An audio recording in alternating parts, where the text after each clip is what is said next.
Number of app cabs on strike in Kolkata on Thursday, 7,000. Increase in number of babies born in South Korea since 2023, 8,300. It's the first time that yearly number of births has increased since 2015. South Korean Statistics Agency said 238,000 babies were born last year, and that country's fertility rate was 0.75 in 2024, up from 0.72. Asian Development Bank's loan to expand urban services, $200 million. The loan aims to enhance the development of climate and disaster resilient sewerage and drainage infrastructure in Kolkata. These are part of the Kolkata Municipal Corporation Sustainability, Hygiene and Resilience. Estimated contribution of AI in healthcare to GDP, $30 billion. Initiatives like the India AI Mission and the Digital Personal Data Protection Act 2023 are setting the stage for a digitally empowered healthcare ecosystem, ensuring responsible AI integration and enhanced data security, according to report by Dualite. Indonesians freed from scam centers set to go home 84. The SEC and the Hague Service Convention. What is the Hague Service Convention and how does it work? How is the US Securities and Exchange Commission attempting to serve summons on the Adanis? What are India's reservations under the convention and how long does the service process typically take? The US Securities and Exchange Commission informed New York Court on February 18 that it has sought assistance from the Hague Service Convention, formerly known as Convention on the Service Abroad of Judicial and Extrajudicial Documents in Civil and Commercial Matters, to serve summons on billionaire Adani and his nephew Sagar Adani in a securities and wire fraud case. The SEC informed the court that it had invoked Article 5A of the Convention to facilitate the service of summons on the defendants. It further stated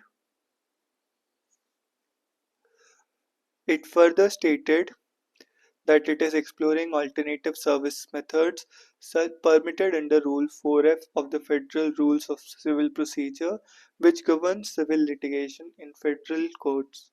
On February 10, the Trump administration paused enforcement of the Foreign Corrupt Practices Act (FCPA), one of the laws under which the Adanis have been charged, for 180 days.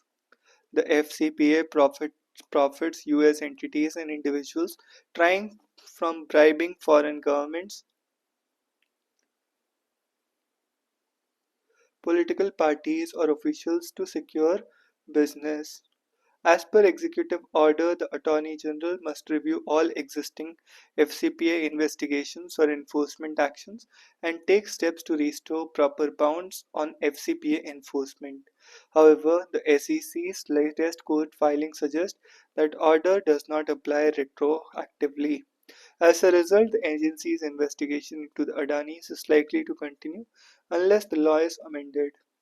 SEC informed the court that it has invoked 5A of the convention to request India's Ministry of Law and Justice to facilitate the service of summons on the defendants.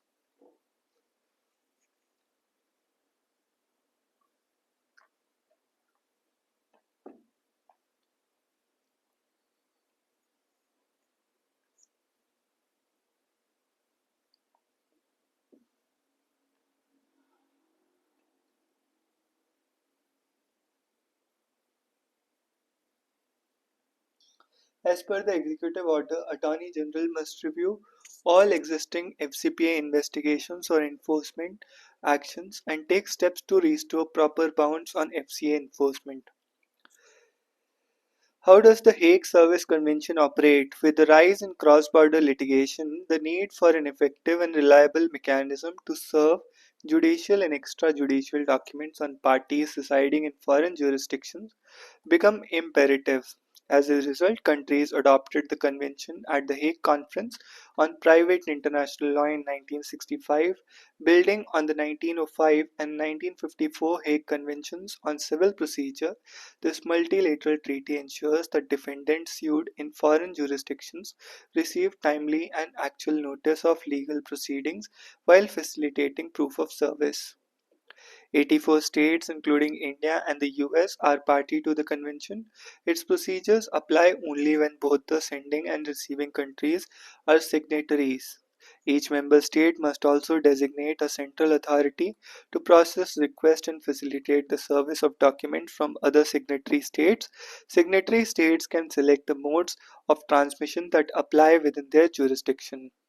Under the convention, the primary mode of service is through designated control authorities. However, alternative channels are also available, including postal service, diplomatic and consular channels, or direct communication between judicial officers in both states, direct contact between an interested party and judicial authorities in the receiving state, and direct communication between government authorities. How is the service effectuated on defendants in India? India acceded to the convention on November 23, 2006, with certain reservations, expressly opposing all alternative service methods under Article 10. It prohibits the service of judicial documents through diplomatic or consular channels except when the recipient is a national of the requesting country. For instance, a US court cannot serve documents in India through US diplomatic or consular channels unless the recipient is a US national residing in India. Additionally, all service requests must be in English or accompanied by an English translation. As a result, valid service can only be executed through the Ministry of Law and Justice, India's designated central authority. The ministry is permitted to reject a service request but must specify the reasons for such refusal. For instance, under Article 13, a request can be denied if the states believe its sovereignty or security would be compromised. However, a state cannot reject a service request solely because it claims executive jurisdiction over the subject matter under its domestic law. Similarly, under Article 29, a request cannot be refused simply because the state's internal law does not recognize a state of right of action. If the central authority raises no objections, it proceeds with serving the defendant. The service is then treated as summons issued by an Indian court under Section 29C of the Civil Code on Civil Procedure 1908. Once completed, central authority issues an acknowledgement to the requesting party. Entire process typically takes 6 to 8 months. Expressly opposing all alternative service methods under Article 10, it prohibits the service of judicial documents through diplomatic or consular channels. For instance, US court cannot serve documents in India through US diplomatic or consular channels unless the recipient is a US national residing in India. Additionally, as a result, valid service can be executed through Ministry of Law and Justice, India's designated central authority. Ministry is permitted to reject a service request but must specify reasons for such refusal. A default judgment may be issued under the convention if a foreign government refuses to cooperate in serving summons residing within its jurisdiction. However, Article 15 prescribes certain conditions that must be met before a judgment can be rendered. The document must have transmitted through one of the methods outlined in the convention. At least 6 months must have elapsed since the transmission, with the court determining the period for to be reasonable in the given case, and no certificate of service has been received despite all efforts to obtain it through the competent authorities of the recipient state. Notably, India has explicitly declared that courts may issue default judgment in cross-border dispute even if no certificate of service or delivery has been received, provided that all considerations under Article 15 are met. Recently, in Duang versus DDG PIM Services LLC 2023, American plaintiff sought permission to serve Indian defendants via email, citing difficulties in effectuating service through India's central authority as prescribed by the convention. Judge underscored that Article 15 functions as a safety valve, allowing default judgment to be entered if India's central authority fails to hold up its end of the bargain.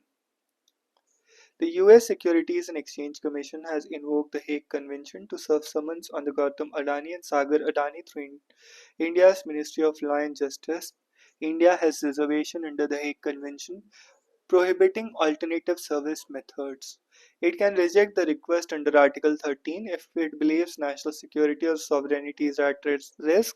In Doang versus TDG BIM services, the US court underscored that if India's central authority fails to act under the Hague Convention, the default judgment could be entered.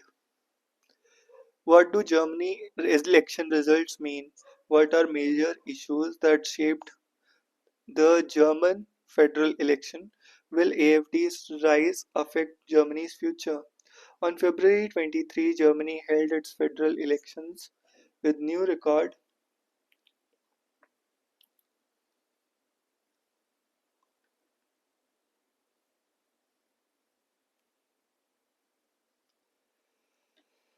with a new record of 85.2% turnout. According to the Federal Electoral Committee, the Conservative Christian Democratic Union, along with Christian Social Union, won majority of votes, followed by the far-right Alternative for Germany, leading the Social Democrats and Greens in the third and fourth places. The primary takeaway of the election is not the win of the CDU, but the rise of the AfD. For CDU to form a coalition, 316 seats are needed, and the negotiations between CDU, AfD, and SDP remain a deciding factor for Germany's political landscape. In 2025, the new electoral reform changed the distribution of parliament seats. Voters cannot choose the chancellor directly.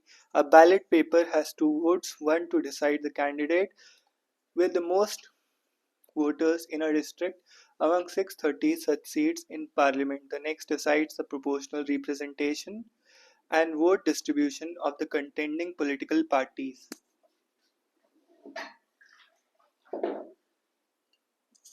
A clause excludes parties winning less than 5% of the vote from parliament.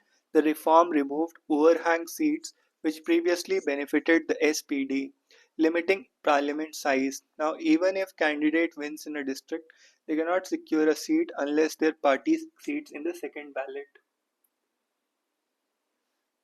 The second issue was that of immigration. The CDU, FDP, and AfD and BSW have constantly called for tougher immigration regulations.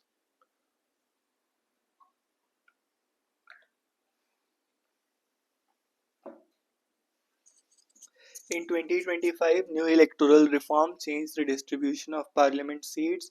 Voters cannot choose the chancellor directly. A ballot paper has two votes, one to decide the candidate with most votes in a district among 630 such seats in parliament. The next decides one to decide the candidate with most votes in a district among 630 such seats in a parliament. And the next decides the proportional representation and vote distribution of the contending political parties. The clause excludes did parties winning less than 5% of the vote from parliament. The reform removed overhang seats which previously benefited the SPD, limiting parliament size. Now, even if a candidate wins in a district, they cannot secure a seat unless their party succeeds in the second ballot. Second issue was that of immigration. The CDU, FDP, AfD, and BSW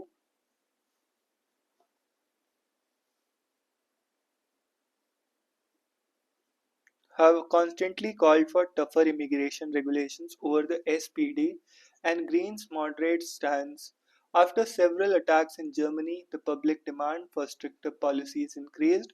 The CDU leader Friedrich Merz aimed to deport undocumented foreigners and asylum seekers from the broader chancellor border. Chancellor Olaf Scholz criticized his approach but promised further border controls and faster deportations in a humane manner. One of the reasons for AFD's vote gain is its strong stance against illegal migration. Economic revival was the third issue. Parties stood for increasing economic competitiveness. The most debated issue was the debt brake law, restricting structural deficit to 0.35% of the GDP. CDU and FDP supported it while the SPD and Greens preferred to relax it. However, with the recession, new investments remain uncertain. Merz pledged to cut bureaucracy, while Scholz called for wealth and high inheritance taxes. Fourth, Ukraine and NATO dominated foreign policy. Most parties stood for supporting Ukraine and boosting defenses of NATO, except for AfD and BSW, who opposed military aid and favored closer ties with Russia, including repairing Nord Stream pipelines. Meanwhile, SPD, CDU, and Greens supported increasing military spending above NATO's 2% requirement. The growing influence of the far-right AfD is due to several reasons, primarily due to migrant crisis. The government's lenient approach to refugees led to rise of security and economic concerns, creating a divide. This was used by the AfD in its favor, showcasing a stricter stance on immigration and border control. Another key reason for AfD's rise was its encashing on dissatisfaction of mainstream parties. AfD also targeted young voters through social media and appeals to East Germans who faced high unemployment and unrepresented. Beyond domestic factors, the broader right-wing shift in France, Italy, and Hungary further aligned with AfD's agenda. To form a government, the parties that won must negotiate to form a coalition majority. Germany's election system and the recent reform promote coalition governments, and with the CDU-CSU falling 108 seats short of majority, they need support from either the SPD or the AfD. However, with SPD negotiating on social policy is viewed to be difficult, while the AfD stands secluded as the mainstream parties have vowed not to work with it. CDU leader Merz indicated the same, calling the new government one of the last chances to prevent the growth of AfD. According to the AfD leader Alice Weidel, a political change is already in process but is being delayed considering the possibilities of CDU-SPD coalition. Several ideological differences persist on issues such as taxes, social welfare, immigration, employment flexibility, and climate action. But given the historical relations and mindset of both parties, despite Skoll's objection to come together, intense talks are needed to lead to a coalition. One advantage of Germany's political system is that it facilitates negotiations and it's well structured to provide opportunities that can prevent a political impasse. The Academy Awards history of unbridled controversy ahead of Oscar 25. The Oscars have long positioned themselves as a grand arbiter of artistic merit, ultimate coronation of film prestige, but their history is as much as a catalogue of cultural fiascos, tone deaf decisions, and spectacular lapse in judgment as it is of supposed triumphs. For an institution that loves to drape itself in grandeur of Hollywood's golden age and dedicate itself to celebrating the best in cinema, Oscars have always been just a bit of a mess. The annual night at the Dolby Theatre desperately wants to be a bastion of taste and cultural significance, but more often than not, careens between self-importance and outright absurdity. For every soaring moment of career-defining triumphs, there is a snafu, blunder, or a jaw-dropping act of hubris. Consider the Stan's 1940 ceremony when McDaniel became the first black performer to win an Oscar for her role in Gone with the Wind, a momentous occasion dampened only by the reality that she was forced to sit in a segregated table at the back of the room. Then with there was Marlon Brando's Godfather era snub of the establishment in 1973 when he sent Little Feather in his place to reject his Best Actor award as a protest against Hollywood treatment of Native Americans. Academy's response: a mix of nervous applause.